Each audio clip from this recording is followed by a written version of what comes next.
हम ही को कातिल कहेगी दुनिया, हमारा ही कत्लेआम होगा। हम ही कुएं खोदते फिरेंगे, हम ही पे पानी हराम होगा। तो हम भी तो इसी देश के नागरिक हैं, हम भी तो इसी देश के बेटे हैं, तो वक्फ की जमीनें भी तो इसी देश की जमीनें हैं, उनको पराया क्यों बोलते हैं आप? और मंत्री जी, मैं इस सदन में अलल ऐलान ये कहता हूं कि जब भी इस देश की जमीन को लहू की जरूरत होगी, आपसे 2 कदम आगे इमरान खड़ा मिलेगा, ये मैं आपसे यकीन दिलाते हुए कह रहा हूं। हमसे हमारी इबादत गाहें तो मत छीनिए ना, हमारे घरों पे बुलडोजर तो मत चलाइए ना, हमारी कब्रों में तो हमें सुकून से सोने दीजिए ना। कि मैं आज जद पे हूं तो इतना खुशगुमान न हो, मैं आज जद पे हूं तो इतना खुशगुमान न हो, चराग सबके बुझेंगे हवा किसी की नहीं। कि हम तो वो तारीख हैं, जहनों में रहना है जिसे, कागजी पुर्जे नहीं जो फाड़ डाले जाएंगे। जिस जमी पर मैं खड़ा हूं ये मेरी पहचान है, आप आंधी हैं तो क्या मुझको उड़ा ले जाएंगे? धन्यवाद सभापति महोदय। हम ही को कातिल कहेगी दुनिया, हमारा ही कत्लेआम होगा। हम ही कुएं खोदते फिरेंगे, हम ही पे पानी हराम होगा। सभापति महोदय, सन 1947 में दिल्ली की जामा मस्जिद की तारीखी सीढ़ियों पर खड़े होकर के भारत रत्न मौलाना अबुल कलाम आजाद साहब ने कहा था कि मुसलमानों कहां जा रहे हो, यह है तुम्हारा मुल्क, यहां तुम्हारे आबाओ अजदाद की कब्रें हैं। उस वक्त मौलाना आजाद की ये सदाएं सुन करके लोगों ने अपने सरों की गठरियां उतार करके रख दी थी। आज उसी दिल्ली में मौजूद देश की संसद में एक बिल आया है जो हमसे उसी जामा मस्जिद की सीढ़ियों के सबूत मांगेगा, जो उन्हीं सीढ़ियों के पास अपनी कब्र में सोए हुए मौलाना आजाद को फिर से कब्र से सदा देनी पड़ेगी कि ये जो कब्र है वो मेरी कब्र है, ये किसी सरकार की जागीर नहीं है। सभापति महोदय, मैं जहां खड़ा हूं इसी संसद भवन के सामने सड़क के उस पार अपनी कब्र में सोए हुए भारत के पूर्व राष्ट्रपति फखरुद्दीन अली अहमद की कब्र है। शायद अब उस कब्र से भी सदाएं आए कि ये कब्र मेरी कब्र है, ये सरकार की जागीर नहीं है। सभापति महोदय, मैं वक्फ कानूनों में किए जा रहे संविधान विरोधी बदलावों के खिलाफ बोलने के लिए खड़ा हुआ हूं। संविधान का आर्टिकल 14 हो, 29 हो, 30 हो, चीख चीख कर कहता है कि देश में सब बराबर के हकदार हैं। आर्टिकल 26 कहता है कि सबको अपने अपने मजहबी कामों के लिए मंदिर, मस्जिद, गिरजाघर, गुरुद्वारों का निर्माण करने का हक है और उसका रखरखाव का भी हक है। लेकिन डॉक्टर बाबा साहब अंबेडकर के संविधान को हर दिन कुचलने वाली ये सरकार देश के मुसलमानों से नफरत में इतनी अंधी हो गई है कि खुलेआम देश की संसद में देश सरकार के माइनॉरिटी मिनिस्टर साहब और होम मिनिस्टर साहब झूठ बोलते हैं और देश को गुमराह करते हैं, झूठ शब्द असत्य बोलते हैं। सरकार ने इस बिल का नाम उम्मीद रखा है। मंत्री जी, कल से इसे देश के मुसलमानों के लिए नई उम्मीद बता रहे हैं। नहीं मंत्री जी, न तो यह बिल मुसलमानों के लिए नई उम्मीद है और न ही उम्मीद की नई किरण। सभापति महोदय, भाजपा ने पूरे देश में वक्फ के नाम पर कई सारे झूठ फैलाए हैं। आइए आज उनकी सच्चाई पर बात करते हैं। वक्फ ट्रिब्यूनल को ऐसे बताया जाता है जैसे वक्फ ट्रिब्यूनल कोई मजहबी खाप पंचायत हो। सभापति महोदय, जबकि सच्चाई यह है कि वक्फ ट्रिब्यूनल भी तो सरकारी न्यायिक विभाग है जिसमें सरकार द्वारा नियुक्त जज होते हैं, जिसमें प्रशासनिक अधिकारी होते हैं, कहीं ऊपर से थोड़ी आ गए। सभापति महोदय, देश के गृह मंत्री जी ने इसी सदन में कहा कि वक्फ ट्रिब्यूनल के फैसले के खिलाफ कोई कोर्ट नहीं जा सकता, जबकि सच यह है कि वक्फ एक्ट 1995 की धारा 83(9) के तहत हाई कोर्ट वक्फ ट्रिब्यूनल के फैसले की न सिर्फ समीक्षा कर सकता है बल्कि उसे बदल भी सकता है। सच तो यह है कि वक्फ बोर्ड खुद अपनी जमीनों के लिए कई सारी कोर्ट में मुकदमे लड़ रहा है। सभापति महोदय, दिल्ली की जिन 123 संपत्तियों को लेकर कल माइनॉरिटी मिनिस्टर, होम मिनिस्टर साहब और अभी आदरणीय नेता सदन बात कर रहे थे, आइए उनकी सच्चाइयों पे भी बात करते हैं। 1911 में जब अंग्रेजी हुकूमत ने कोलकाता के बजाय दिल्ली को राजधानी बनाने का फैसला किया तो रायसीना हिल्स के चारों तरफ जो मुसलमानों की ढेर सारी जमीनें थी उनको एक्वायर किया गया और लुटियन को इसकी तामीर की जिम्मेदारी सौंपी गई। सेंट्रल विस्टा की तरह लुटियन जोन का मेगा प्लान तैयार हुआ, लेकिन उस वक्त के मुसलमानों ने उस वक्त की अंग्रेजी हुकूमत से अपनी इबादत गाहों को बचाने के लिए लड़ाई लड़ी। मामला ब्रिटिश गवर्नमेंट तक पहुंचा। तब यह तय हुआ कि वो जो धार्मिक स्थल हैं उन्हें जस का तस रहने दिया जाएगा। इंडिया गेट के बगल वाली मस्जिद हो, जाब्तागंज, सुनहरी बाग मस्जिद हो, पार्लियामेंट रोड वाली मस्जिद हो, ऐसी 123 संपत्तियों के मैनेजमेंट के लिए 1913 में मुसलमान वक्फ वैलिडेशन एक्ट बना और उसके बाद एक नया शहर बसाया गया जिसे लुटियंस जोन का नाम दिया गया। फिर 1943-45 के बीच एक और समझौता हुआ आजादी से पहले, उसके तहत काफी सारी वक्फ जायदादों को सुन्नी मजलिस औकाफ बनाकर उसके अंडर किया गया ताकि उसकी देखरेख की जा सके। गृह मंत्री जी 2 दिन से सदन में जो बात कह रहे हैं वो दरअसल 123 संपत्तियां उसी सुन्नी मजलिस औकाफ के तहत आती है। सभापति महोदय, आजाद भारत आजाद हुआ। आजादी के बाद भारत में 1954 में वक्फ एक्ट लागू हुआ, जिसकी धारा 9 के तहत 1964 में केंद्रीय वक्फ काउंसिल का गठन हुआ।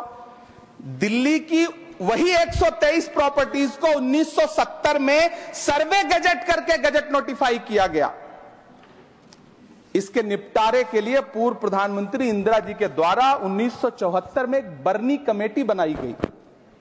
बर्नी कमेटी ने 1976 में इन 123 संपत्तियों को दिल्ली वक्फ बोर्ड की संपत्ति होने की रिपोर्ट सौंपी। उस रिपोर्ट के आधार पर 1984 में कांग्रेस सरकार ने उन 123 प्रॉपर्टीज को दिल्ली वक्फ बोर्ड को सौंपने का फैसला किया, जिसके खिलाफ विश्व हिंदू परिषद कोर्ट गई। मामला 2011 तक पेंडिंग रहा। फिर 2011 में कोर्ट ने सरकार को आदेशित किया कि इसका निपटारा करो। तब 2013 में तत्कालीन यूपीए सरकार ने दिल्ली की उन्हीं 123 जायदादों को बर्नी कमेटी की सिफारिशों के मुताबिक वक्फ बोर्ड के हवाले किया। यही वो प्रॉपर्टीज हैं जिनके नाम से गृह मंत्री जी कल से कांग्रेस को कोस रहे हैं। फिर आई 2014 में भाजपा की सरकार, जो तब से इन जमीनों को हड़पने की साजिश कर रही है। जिस बिल को मुसलमानों के हुकूक की हिफाजत करने वाला बिल बताया जा रहा है, उसी को पेश करने के लिए और उस पर बात करने के लिए लोकसभा में भाजपा सरकार के पास एक भी मुस्लिम सांसद नहीं है। जिस वक्त, मैं लोकसभा कह रहा हूं, सुना करिए, जिस वक्फ बिल को मुस्लिम महिलाओं को हक दिलाने वाला बताया जा रहा है, उसे संसद में पेश करने वाली पार्टी के पास न तो राज्यसभा में, न लोकसभा में, न देश की किसी विधानसभा में एक भी मुस्लिम महिला सदस्य नहीं। कल किरण रिजिजू जी कह रहे थे कि रेलवे की जमीनें देश की जमीनें हैं, डिफेंस की जमीनें देश की जमीनें हैं। हां मंत्री जी, हैं, बिल्कुल हैं। ये जो वक्फ की जमीनें हैं, ये हमारे पुरखों ने धार्मिक कामों के लिए डोनेट किया है। तो हम भी तो इसी देश के नागरिक हैं, हम भी तो इसी देश के बेटे हैं, तो वक्फ की जमीनें भी तो इसी देश की जमीनें हैं। उनको पराया क्यों बोलते हैं आप? सभापति महोदय, अशफाकुल्लाह खान जब फैजाबाद की जेल में फांसी के फंदे पर झूल रहे थे तो इसी देश की जमीन के लिए झूल रहे थे ना। सभापति महोदय, अंडमान की जेल में काला पानी की सजा काटकर अपनी जान देने वाले मौलाना फजले हक खैराबादी हो या शेर खान अफरीदी हो, वो भी तो इसी जमीन के लिए अपनी जान दे रहे थे ना।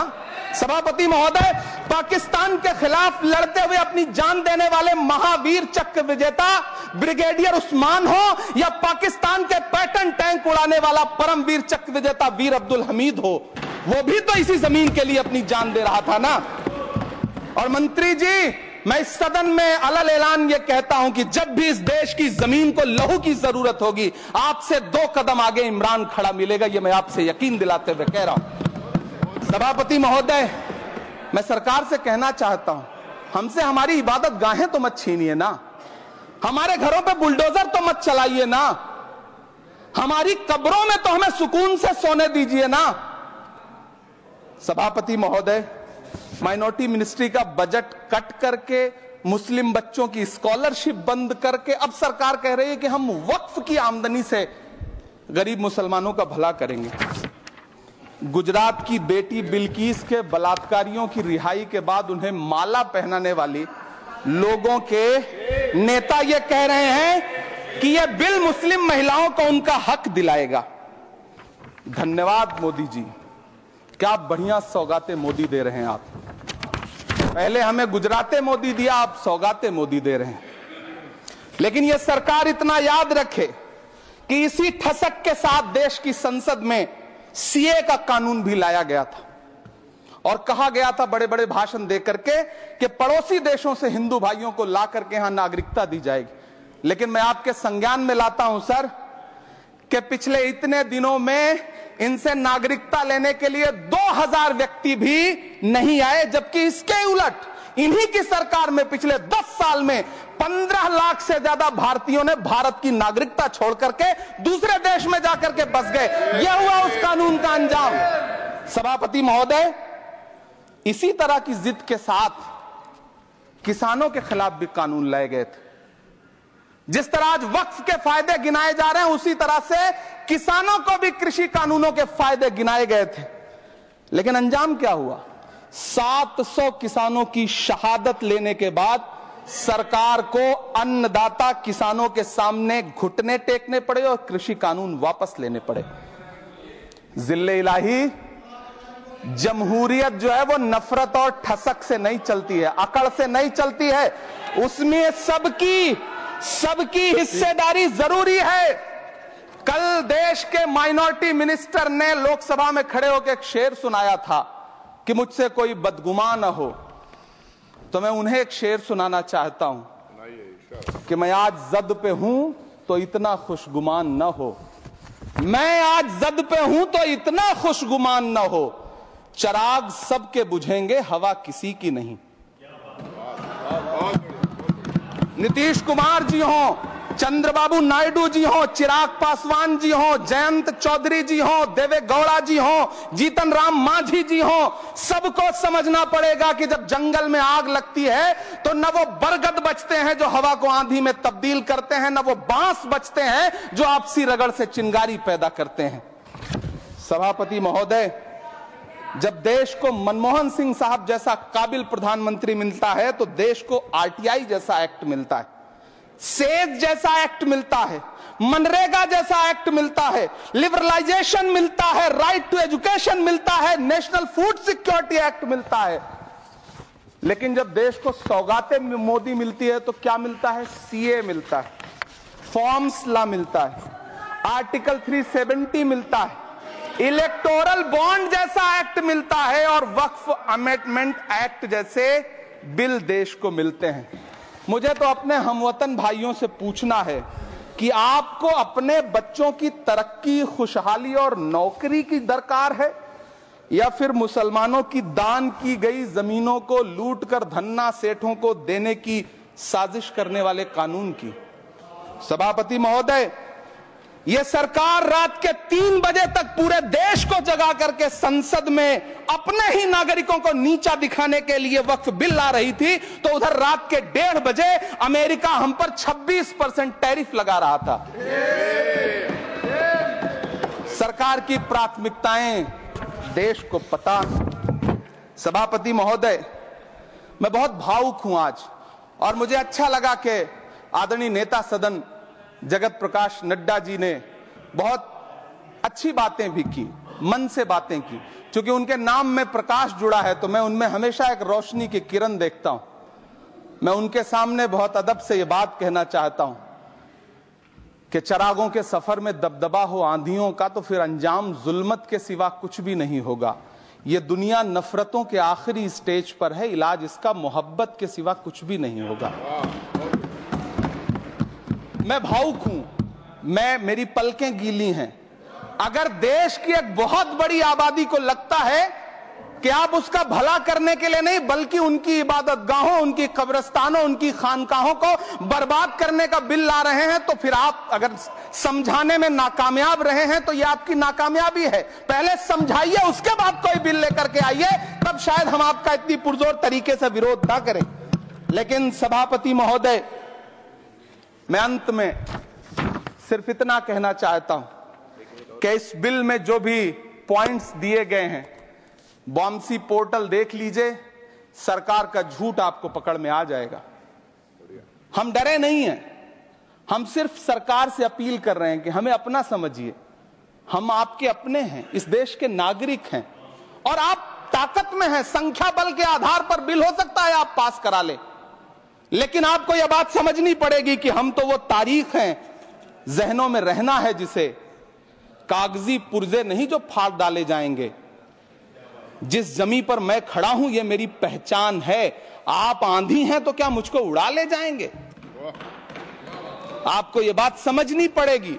आपको अगर इतना विपक्ष की तरफ से पहले जेपीसी में इतने सारे पॉइंट्स आए और उसके बाद कल से लोकसभा में और राज्यसभा में सुझाव आप सुनने को तैयार नहीं है, लोगों की शंका को दूर करने के बारे में आप बिल्कुल सोच नहीं रहे, बस आप कह रहे हैं यह बिल उम्मीद की नई किरण है। नहीं साहब, इसे भले किरण जी लेके आए हैं, लेकिन ये उम्मीद की नहीं बल्कि नाउम्मीदी की किरण है। और इस देश की एक बहुत बड़ी आबादी इस बात से खदशे में है, शक में है कि आप सीधे उनकी जमीनों को लूट करके धन्ना सेठों को बेचना चाहते हैं। मेरी अब भी आपसे अपील है कि इस बिल को वापस लीजिए। यह बिल कहीं से आपके अपने नागरिकों के लिए अच्छा नहीं है। यह बिल सिर्फ इस देश के मुसलमानों को नीचा दिखाने का और अपने एक ऐसे मतदाता वर्ग को खुश करने का बिल है जिनको इस बिल के पास हो जाने से कुछ मिलेगा भी नहीं।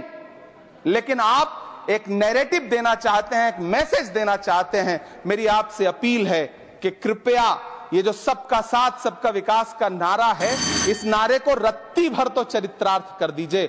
बहुत बहुत धन्यवाद।